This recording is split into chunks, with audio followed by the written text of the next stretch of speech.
What happened behind closed doors at Samurai Japan's team meeting in Miami last night has left the entire baseball world completely speechless.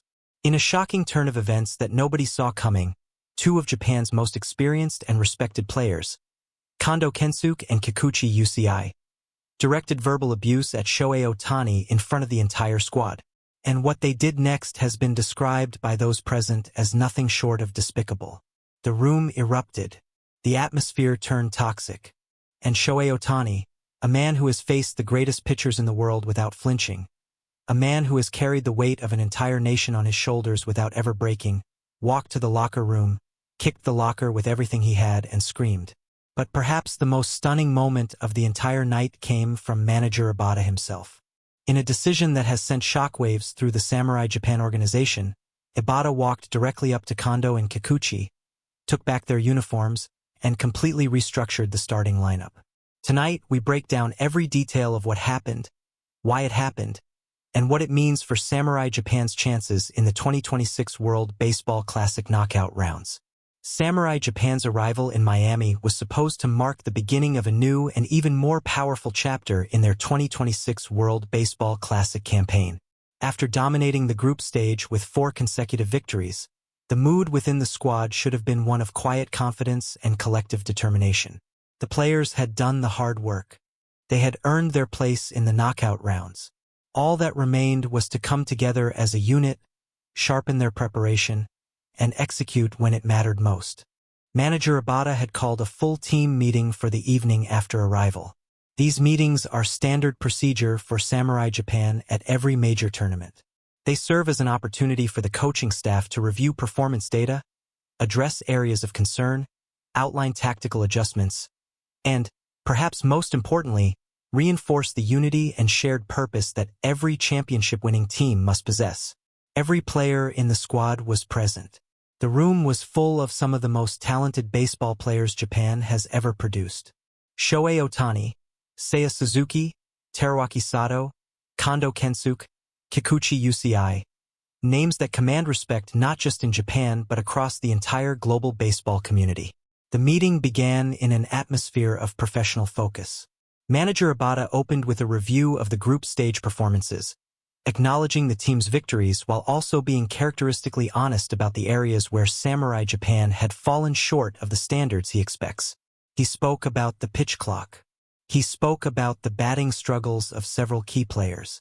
He spoke about the intensity of the competition that lay ahead in the knockout rounds. And then, the meeting took a turn that nobody in that room was prepared for. The precise trigger for what happened next remains a subject of intense discussion among those who were present. But what is clear is that the tension that had been quietly building within the Samurai Japan squad over the course of the group stage, the frustrations, the unmet expectations, the pressure of carrying an entire nation's hopes, suddenly found an outlet in the worst possible way. Kondo Kensuke spoke first.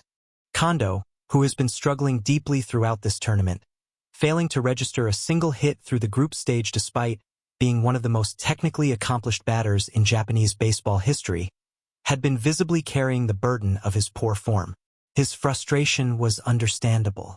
His pain was genuine.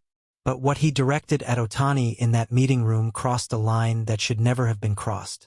According to multiple sources with direct knowledge of the events, Kondo's words toward Otani were sharp, personal, and deeply disrespectful. He did not speak to Otani as a teammate. He did not speak to him as a fellow professional. He spoke to him in a way that left every player in that room stunned into silence. Before anyone could intervene, Kikuchi Yusei joined in. Kikuchi, the veteran pitcher who brings enormous experience and competitive fire to everything he does on a baseball field, escalated the situation dramatically. What Kikuchi said, and what he did in the moments that followed, has been described by multiple eyewitnesses as despicable. The details of his actions have not been fully confirmed through official channels, but those present have used words like unacceptable, humiliating, and unforgivable to describe what unfolded in those moments. The room, which had been filled with the quiet concentration of elite athletes preparing for the biggest games of their careers, was suddenly filled with something else entirely: shock, discomfort, and a silence so heavy it felt like the walls themselves were holding their breath. Through it all, Shohei Ohtani sat and absorbed what was being directed at him with a stillness that those who witnessed it found almost more unsettling than the outburst itself. The man who faces 100-mile-per-hour fastballs with a calm smile did not immediately react. He did not shout back. He did not stand up and confront his accusers in front of the team. He sat. He listened. And something behind his eyes changed. Those who know Otani personally describe him as a man of extraordinary emotional discipline. He processes things internally in a way that very few athletes are capable of. He absorbs pressure, criticism, and difficulty in a manner that makes him appear almost superhuman to outside observers. But every person has a limit, and last night in Miami, Shohei Ohtani reached his. When the meeting concluded, Otani walked out of the room without a word. He moved through the corridor with purpose, his expression unreadable, his jaw set, his eyes fixed straight ahead. Players who saw him in those moments described him as carrying an energy they had never seen from him before. Not anger exactly, but something deeper, something that had been pushed too far. He reached the locker room, and then Shohei Ohtani, the greatest baseball player of his generation, the man who has never once shown weakness in front of the world, kicked his locker with a force that shook the entire room and screamed. The sound traveled through the walls. Players still in the corridor outside heard it. Coaching staff members stopped in their tracks. And in that single devastating moment, the full weight of everything Otani had been carrying, the expectations, the pressure, the loyalty he had shown to teammates who had just repaid him in the most disrespectful way imaginable, came pouring out. While Otani was in the locker room, Manager Ibata was making the most decisive and dramatic managerial decision of his entire tenure leading Samurai Japan. Those who have watched Ibata operate as a manager describe him as a man of deep patience and careful deliberation. He does not make impulsive decisions. He does not react emotionally. Every choice he makes is calculated, considered, and grounded in his unwavering commitment to the team above all else. But what Kondo and Kikuchi had done in that meeting room had crossed a line that Ibata could not overlook, could not minimize, could not address with a quiet, private conversation and a firm warning. Manager Ibata stood up in front of the entire squad and delivered a statement that those present described as controlled, measured, and absolutely chilling in its clarity. He did not raise his voice. He did not lose his composure. He simply made clear, in terms that left no room for misinterpretation, that what had just occurred was a fundamental violation of everything that Samurai Japan stands for.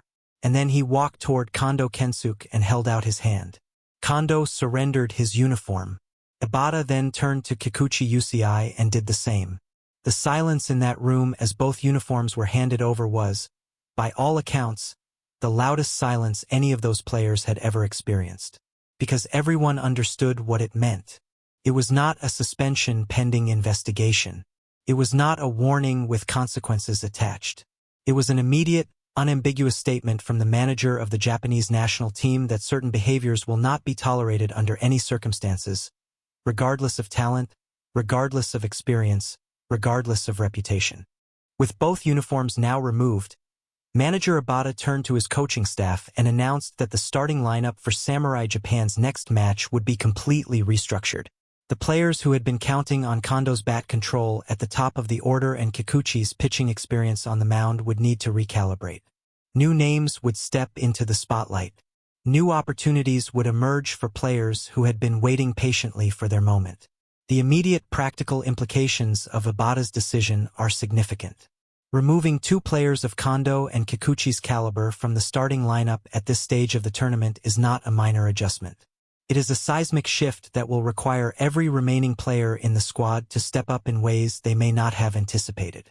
For the batting order, the absence of Kondo, despite his poor form in the group stage, removes a player whose baseball intelligence and ability to work deep counts provides genuine value even when his hit production is low. Whoever steps into his position will need to bring not just batting ability but the kind of game awareness that Kondo has developed over an exceptional career. For the pitching rotation, losing Kikuchi is arguably an even more complex challenge. Kikuchi's experience pitching in North America, his familiarity with opposing MLB hitters, and his ability to deliver in high-pressure situations made him one of Ibata's most trusted weapons for the knockout rounds. Finding a replacement who can match those qualities at this stage of the tournament will test the depth of Samurai Japan's pitching staff in ways that were not anticipated before Miami. But Manager Ibata's decision was never purely about tactics.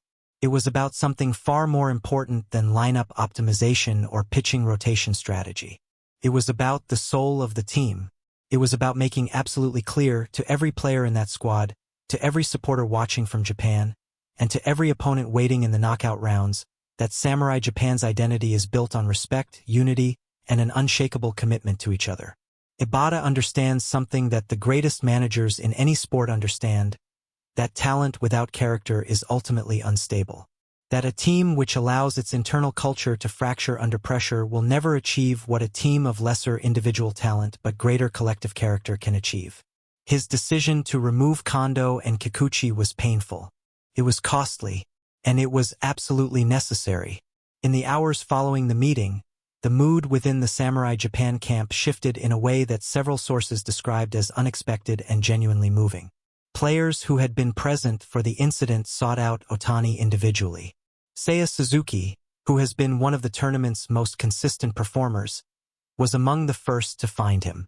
Teruaki Sato, who had recently found his form with his first hit and RBI of the WBC, followed. One by one, the players of Samurai Japan made clear to their teammate that what had happened did not represent who they are as a team and did not reflect the respect and admiration they hold for him. Otani, for his part, emerged from the locker room with the same quiet dignity that has always defined his public presence. Those who saw him afterward described a man who had processed the pain, filed it away, and was already focused on what comes next. Because that is who Shohei Ohtani is. He does not carry resentment. He does not allow setbacks, even ones as personal and painful as what happened last night, to derail his focus for long. The team that gathered for breakfast the following morning was, by multiple accounts, different from the team that had walked into that meeting room the night before. Quieter in some ways, more serious, but also more united, bound together by the shared experience of having faced something difficult and come through it with their collective identity intact. What happened in Miami last night was ugly. There is no other word for it. Two players who should have known better chose to direct their frustrations at the greatest player on their team in a manner that was unacceptable, unprofessional, and deeply hurtful. The consequences were swift, decisive, and entirely deserved. But out of that ugliness, something important emerged. A manager who refused to compromise on the values that define his team. A superstar who showed, even in his most vulnerable moment, the depth of his character. And a group of teammates who rallied around each other when it mattered most. Samurai Japan enters the knockout rounds of the 2026 World Baseball Classic without Kondo Kensuke and Kikuchi Yusei in their starting lineup. They enter with a squad that has been tested, not by an opposing pitcher or a hostile crowd, but by themselves. And they enter with something that no tactical adjustment or lineup change can manufacture. They enter with a story, and they are determined to make sure it has the right ending. Thank you for watching. Share your thoughts on everything that happened in Miami in the comments section below. If you want to stay updated on every development surrounding Samurai Japan and the 2026 World Baseball Classic, please subscribe to our channel and hit the notification bell so you never miss a single update.